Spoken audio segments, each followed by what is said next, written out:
आज की इस वीडियो में हम जानेंगे कि दलित विमर्श क्या है। देखिए, दलित विमर्श पर बात करने से पहले हम ये जान लेते हैं कि दलित कौन होते हैं। ठीक है, तो दलितों का सामान्य परिचय क्या है, इससे हम थोड़ा परिचित हो लेते हैं। दलित शब्द से सामान्य आशय जनसंख्या के उस शोषित और पीड़ित वर्ग से है जो परंपरागत आधार पर सदियों से सामान्य सामाजिक, आर्थिक व राजनीतिक अधिकारों और सुविधाओं से वंचित रहा है।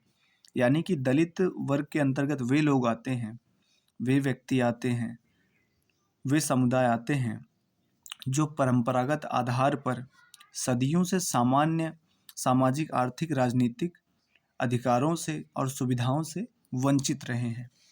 आगे देखेंगे डॉक्टर अंबेडकर ने क्या कहा है, देखेंगे।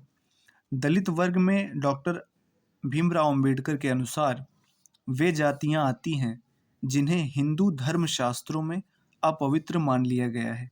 ठीक है, तो डॉक्टर भीमराव अंबेडकर कहते हैं कि दलित दलित वे लोग होते हैं या वे जातियां होती हैं जिन्हें हिंदू धर्म शास्त्रों में, धर्म ग्रंथों में अपवित्र माना गया है।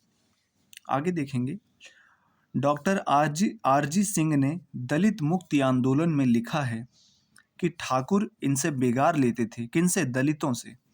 पंडित इन्हें दुत्कारते थे। ठीक है, यानी कि डिसरिस्पेक्ट करते थे।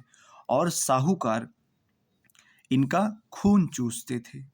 ठीक है, तमाम सामाजिक प्रतिबंधों तथा धार्मिक निर्योग्यताओं के चलते इन्हें अशिक्षा, गरीबी, बीमारी, दरिद्रता आदि में जीवन यापन करना पड़ता था। तो इस प्रकार आप देखेंगे कि दलित वर्ग के अंतर्गत वे लोग आते हैं जिनका जीवन काफ़ी कठिन रहा है, जिन पर तमाम सामाजिक प्रतिबंध रहे हैं।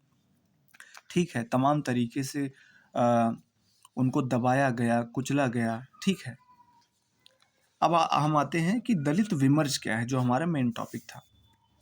तो दलित विमर्श का मतलब है दलितों के जीवन संघर्ष, लाइफ स्ट्रगल्स और उनके अनुभव यानी कि एक्सपीरियंसेस को अभिव्यक्त करने वाला साहित्य।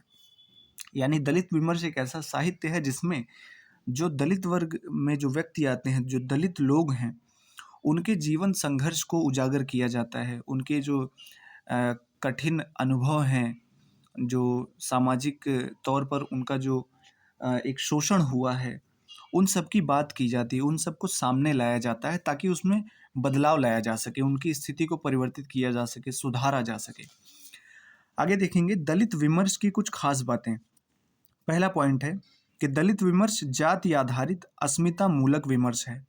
यानी एक ऐसा विमर्श है जिसमें जाति आधारित अस्मिता, अस्मिता का मतलब सवाल, अस्मिता का मतलब होता है इज्जत से, सम्मान से। ठीक है, दूसरा पॉइंट है दलित विमर्श का मकसद दलितों के अनुभवों, कष्टों और संघर्षों को सामने लाना है। जैसा कि अभी ऊपर हमने बात की कि दलित विमर्श का जो टारगेट है, जो गोल है, ये जो साहित्य जो लिखा जाता है, इसका जो एम है वो ये है कि जो दलितों का जो जीवन रहा है, जिस प्रकार का जीवन उनका बीतता है, कष्टों में, अभाव में, संघर्षों में, उन सभी को सामने लाना होता है ताकि उनकी स्थिति को परिवर्तित किया जा सके।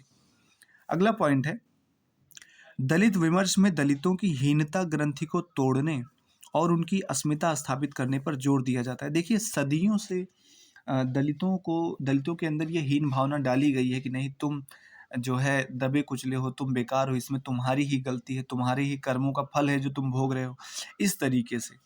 तो उसको सबको उससे बाहर उनको निकालने का प्रयास होता है दलित विमर्श के माध्यम से। अगला पॉइंट है दलित विमर्श में वर्ण व्यवस्था का खात्मा करने और सामाजिक बदलाव लाने पर जोर दिया जाता है। दलित विमर्श में वर्ण व्यवस्था का खात्मा करने का मतलब खत्म करना। ठीक है, अगला पॉइंट हम देखेंगे।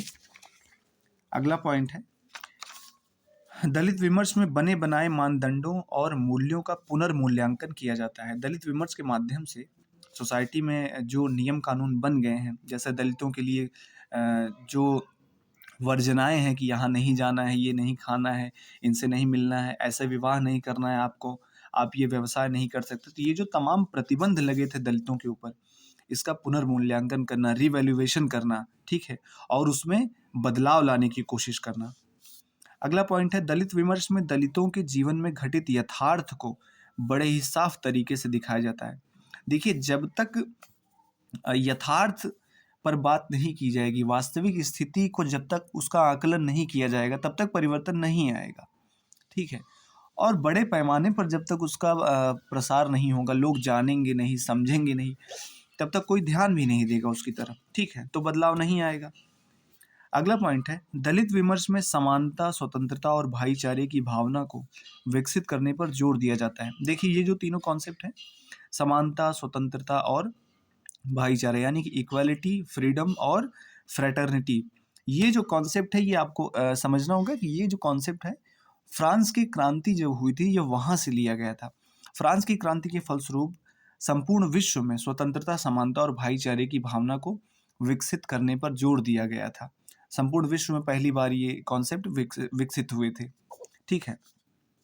अगला पॉइंट है और लास्ट पॉइंट है कि दलित विमर्श में दलितों के मानवीकरण पर जोर दिया जाता है। मानवीकरण अर्थात कि दलितों को भी मानव समान माना जाए, एक समान माना जाए, उनके साथ मानव के जैसा व्यवहार किया जाए, ठीक है।